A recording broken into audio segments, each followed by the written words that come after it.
found him staring at the wall, not because he was catatonic, but because he had simply analyzed the act of standing up until it became mathematically impossible to justify the effort. It is the ultimate paralysis. The moment the machine realizes it is a machine, it ceases to function. You clicked on this not to learn, but to confirm a suspicion you have held in the darkest, quietest corners of your mind since you were a child.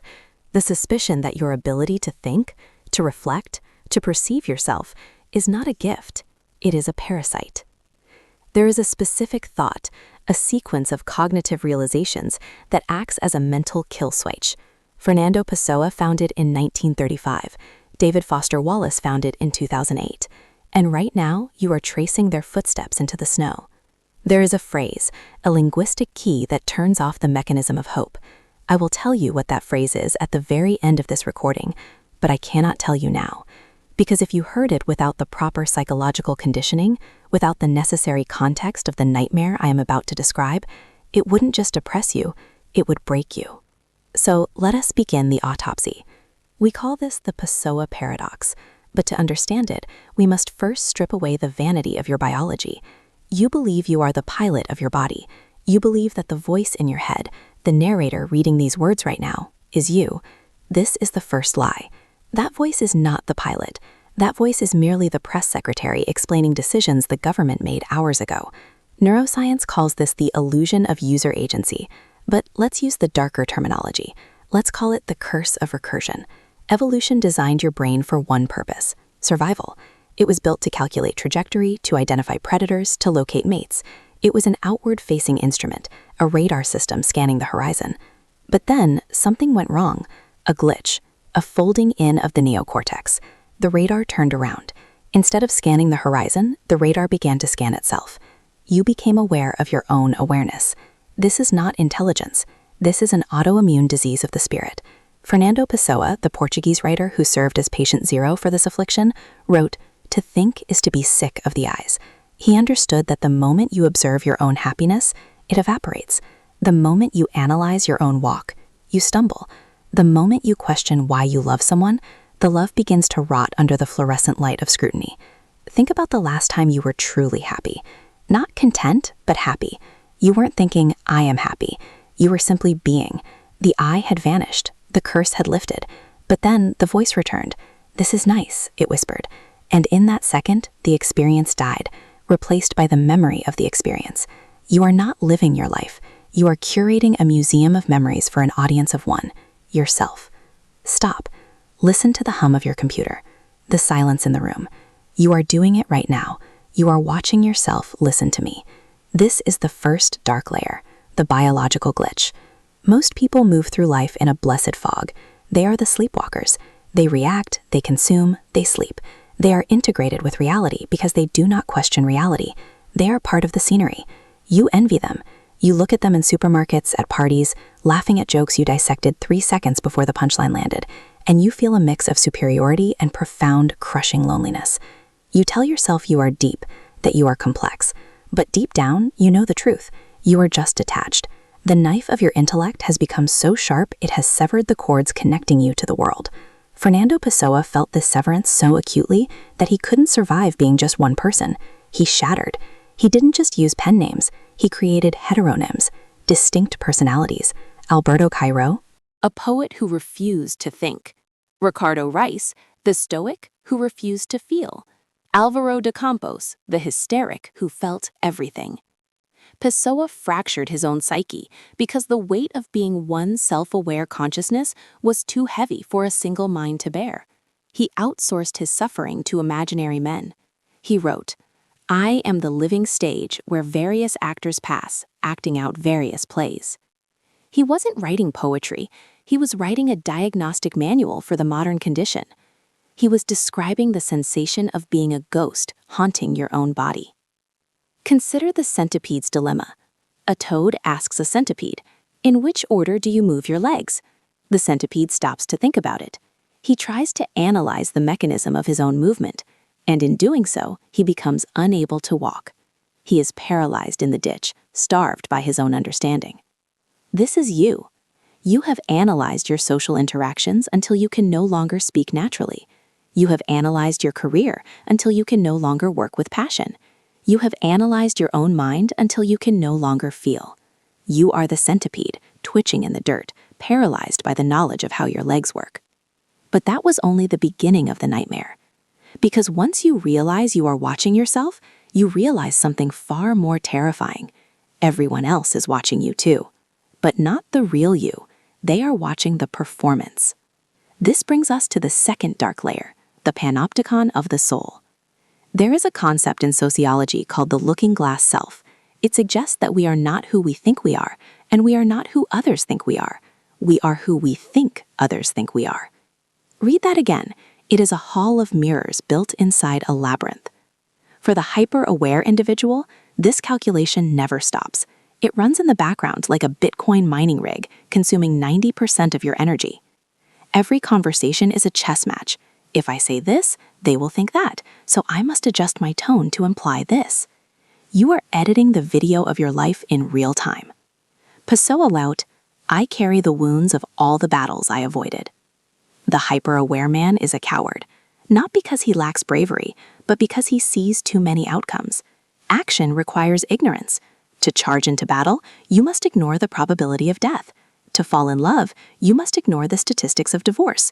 To start a business, you must ignore the likelihood of failure. Self-awareness is the enemy of action. It is the enemy of risk. It forces you to live in the conditional tense. I would have, I could have, I should have. You become a spectator sport. And here is the cruelest irony. The more you obsess over your self, the less of a self you actually possess. A true personality requires unconscious idiosyncrasies. It requires flaws you don't know you have. But because you have audited your own behavior so ruthlessly, because you have smoothed out every edge and polished every surface to fit the expectations of your internal audience, you have become a smooth, frictionless sphere. You are perfect, and you are perfectly empty. You have optimized yourself into non-existence. Pause. Look at your hands. Are they the hands of a participant or the hands of a controller? The tragedy of the high-functioning depressive, the intelligent anxious, the self-aware neurotic is that they are technically correct. They see the world accurately. There is a psychological phenomenon known as depressive realism. Studies show that depressed individuals often have a more accurate perception of control, probability, and skill than their optimistic counterparts. Optimism is a delusion. Confidence is a blindness. So when you look in the mirror and see a fraud, you aren't sick. You are simply the only one in the room with the lights on. But the light burns. This leads us to the third dark layer, the dissociation. When the pain of being yourself becomes too great, the brain has a ill-safe. It ejects the pilot. You stop feeling like you are inside your body. You feel like you are floating slightly behind it. This is clinically known as depersonalization derealization disorder. But we are not here for the DSM-5 definition. We are here for the visceral reality. It feels like the world is wrapped in cellophane. Voices sound tinny, like they are coming through a radio in another room. Your own hands look like alien tools. You look at your family, people you have known for decades, and for a split second, you recognize them only as biological organisms, mammals in clothing. The meaning evaporates, leaving only the raw data. Pessoa lived in this state permanently. He described his life as a static fever. He was always burning, but never moving. In this state, you become obsessed with the passage of time. You watch the clock not because you have somewhere to be, but because you are terrified by the subtraction of seconds. You realize that every moment you spend analyzing the moment is a moment you didn't live. It creates a feedback loop of horror. You worry that you are wasting your life. This worry causes you to detach from the present to analyze your life. This detachment is the wasting of your life, which causes more worry. The snake eats its tail. The Ouroboros chokes. You are trapped in the archive. You are filing your life away before you've even experienced it. This will make a good story, you think, while the event is still happening. You are pre-packaging your existence for consumption. Who are you performing for? The dead? The unborn? The God you stopped believing in when you were 12? No, you are performing for the critic in your frontal lobe. And he is a harsh critic. He gives 0 stars. He boos every attempt at sincerity. Sincerity is the one thing the self-aware mind cannot tolerate, because sincerity requires a lack of irony. It requires you to mean what you say without a safety net. But you You always leave a back door open. You cloak your true feelings in layers of sarcasm, irony, and detachment, so that if you are rejected, you can say, I didn't really mean it. It was a joke. You are protected. You are safe. You are alone. Pessoa died at 47. His liver failed, but his heart had failed decades earlier, atrophied by the lack of direct contact with the world. He left behind a trunk with over 25,000 pages of unorganized writings. The Book of Disquiet was his suicide note, written over 20 years. In it, he wrote the sentence that defines your existence. I have always been a dreamer, but I have never dreamed. He meant that he constructed elaborate worlds, but he never surrendered to them. He never lost control. To dream, truly dream, you must be asleep. You must be unconscious. You must let go. But you cannot let go. Your grip is white-knuckled. You are holding onto the steering wheel of a car that is already driving off a cliff, convinced that if you just analyze the falling trajectory hard enough, you can fly. And now we descend into the fourth dark layer, the void. This is the basement of the psyche. This is where the self-awareness paradox stops being a social inconvenience and becomes an existential emergency. If you peel back the layers of the onion, looking for the core, looking for the true self, what do you find? Nothing. There is no core. There is no little homunculus sitting in the brain driving the bus. There is only the peeling. The act of searching is the self. You are not a noun, you are a verb. You are a process of constant disintegration.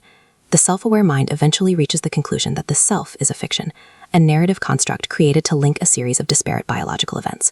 You realize that you are different people at 8 a.m. and 8 p.m. You are different when you are hungry and when you are full.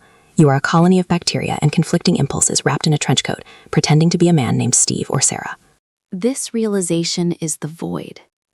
For the mystic, this is enlightenment. For the Buddhist, this is nirvana, the extinguishing of the ego. But for you, the Western, hyper-individualized analytical mind, it is not liberation, it is terror. Because you have built your entire worth on the scaffolding of your identity. I am smart, I am successful, I am depressed, I am. When the scaffolding collapses, you are left staring into the abyss, and the abyss doesn't stare back. The abyss ignores you. That is what hurts the most. The universe is indifferent to your introspection. Your massive intelligence, your capacity to deconstruct human behavior, your ability to see the strings on the puppets, it changes nothing. The sun still rises, the rent is still due, the people you think are sheep are still happier than you. Ignorance is not just bliss. Ignorance is function. The cheetah does not know it is fast. The eagle does not know it is majestic. They simply are. You are the only animal that knows it is an animal, and that knowledge creates a distance between you and your nature that can never be bridged. You are exiled from the Garden of Eden, and the apple was not a fruit. The apple was a mirror. Silence. Let the horror of that sink in. You can never go back. You cannot unknow. You cannot lobotomize yourself with willpower. Once you have seen the man behind the curtain, the magic of the show is gone forever. You can sit in the audience and clap, but you will always see the wires. So, what is the solution? The self-help gurus will tell you to practice mindfulness. They will tell you to be present. But they are selling you water while you are drowning. You don't need to be more aware of the present. Your problem is that you are hyper-aware of the present to the point of dissection. Pessoa tried to solve it by multiplying himself. He failed. Nietzsche tried to solve it by embracing the chaos. He went mad. David Foster Wallace tried to distract himself with infinite entertainment. It wasn't enough. Is there a way out? Or is the curse of the Pessoa paradox a terminal diagnosis? Let's look at the only people who seem to survive this. They are not the ones who stop thinking. They are the ones who weaponize the thinking. If you are trapped in a prison of your own mind, you must realize that you are also the architect. The walls are made of thought. If thought built them, thought can occasionally rearrange them. This brings us to the concept of metacognitive reframing. If you cannot stop the voice in your head, you must change its script. You treat the narrator not as you, but as a radio station that you can tune out. You acknowledge the noise. Ah, there is the anxiety commentary again. Interesting. You treat your own mind with the same clinical detachment you treat the world. You dissociate from the dissociation. It is a desperate Hail Mary, a psychological trick, but it is all we have. We promised you a phrase, the sequence of words that acts as the final seal on this tomb, the realization that broke Pessoa. Throughout this broadcast, we have danced around the idea that you are a prisoner of your own mind, that your self-awareness is a cage. But the final twist, the jagged piece of rusty metal at the bottom of the hole, is this. You aren't actually self-aware. Everything I have described, the hypervigilance, the constant analysis, the belief that you are seeing the wires, that isn't self-awareness. That is just anxiety wearing a tuxedo. True self-awareness would mean seeing your connection to everything. It would mean the dissolution of the barrier between you and the world. What you have is not consciousness. What you have is ego inflammation. You are not obsessed with the nature of reality. You are obsessed with your place in it. It is vanity. Dark, depressive, solipsistic vanity. You think you are cursed by intelligence? No. You are cursed by self-obsession. The phrase that Pessoa never but lived every day until his heart stopped. The phrase that defines the paradox is this. You are not suffering because you see the truth. You are suffering because you are looking at the mirror and calling it a window. The open loop is closed. The mystery is solved. You aren't a tragic genius. You're just a narcissist who hates himself. And now that you know the walls of your prison are actually mirrors, maybe, just maybe, you can finally look away. But you won't, because the reflection is the only thing that assures you that you exist. Good night.